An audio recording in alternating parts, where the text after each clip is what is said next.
Hello everyone, welcome back to the channel. Today we are diving deep into one of the most talked about geopolitical and naval stories of recent times, Big Mistake, China's challenge to the US Navy.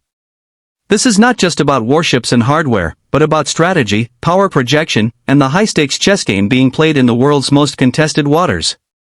From the powerful exterior of these naval giants to the intricate details inside, from their jaw-dropping performance to the safety and defense systems, and finally the unique selling points that set them apart, we are going to cover everything in detail.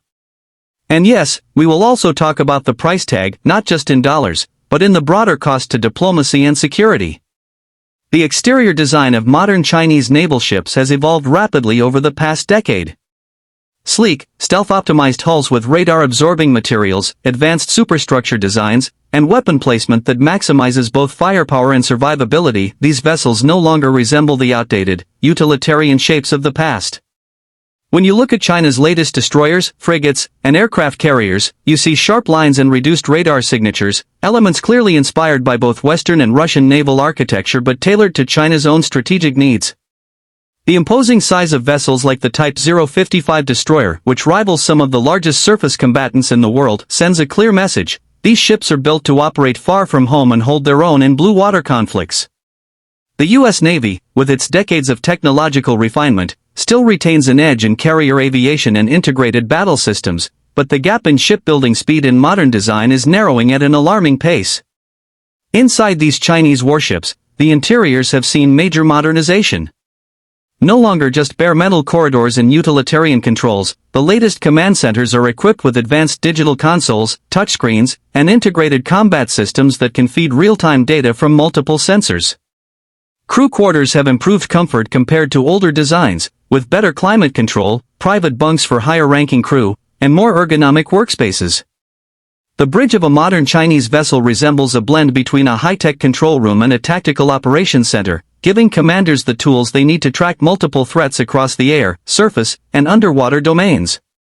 While these interiors are still not as refined as the ergonomic, human factor-focused designs of US Navy ships, the gap in usability is closing. Performance is where the real clash happens. The US Navy's carrier strike groups are still unmatched in terms of range, endurance, and ability to project power globally. Nuclear-powered carriers like the USS Gerald R Ford can operate for decades without refueling, carry more aircraft, and launch sorties at a higher tempo than any current Chinese carrier. However, China has been making leaps in missile technology and ship-based air defense, aiming to neutralize this advantage. The Type 055 destroyers are equipped with advanced vertical launch systems capable of firing long-range anti-ship, anti-air, and land attack missiles. The performance of these vessels in speed, maneuverability, and integrated systems makes them formidable opponents in regional waters, especially when backed by China's extensive network of land-based missile batteries in the South China Sea. The US Navy still has an advantage in joint operations, electronic warfare, and multi-domain integration, but China's rapid advancements mean that in a localized conflict near its shores, it could put up a much stronger fight than most analysts predicted a decade ago. Safety features on both sides have evolved, but the emphasis is different. US Navy ships focus heavily on redundancy, damage control, and advanced firefighting systems. These vessels are built to sustain heavy damage and still fight on. Crews undergo rigorous training in crisis management, chemical and biological defense, and anti-submarine warfare. Chinese ships have also improved their safety systems, with automated damage control modules, watertight compartmentalization, and advanced firefighting equipment. However, the US still benefits from decades of real-world experience in combat and disaster scenarios, giving them a deeper institutional knowledge in maintaining operational safety under pressure. On the other hand, China's new ships integrate advanced sensors to detect and respond to incoming threats automatically, relying more heavily on automation than the human-centric training model of the US Navy.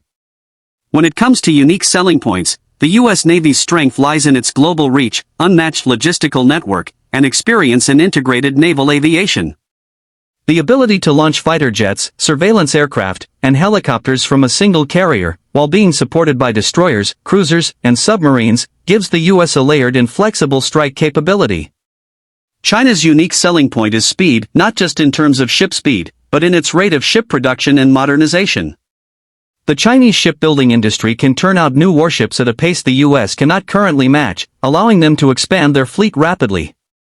This mass production capability, combined with growing technological sophistication, means China can flood contested waters with modern vessels faster than the US can replace or upgrade its own.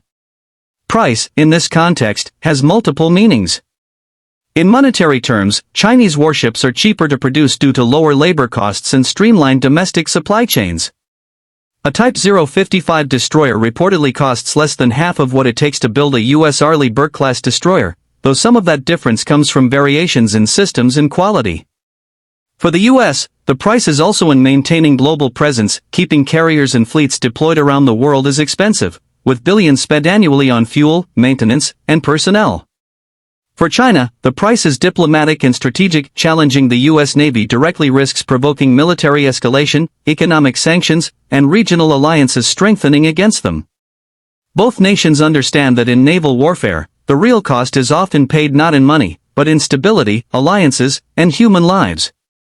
In conclusion, China's challenge to the U.S. Navy is not a single event, but an ongoing transformation in the balance of naval power. The big mistake could be underestimating each other, the US underestimating China's rapid advancements and production capabilities, and China underestimating the US Navy's combat experience, logistical network, and technological depth. On the surface, it's about ships, missiles, and carriers, but beneath it lies a contest of political will, industrial capacity, and strategic patience. The US Navy remains the more powerful force overall, but China's relentless pace means the waters are getting more dangerous and unpredictable.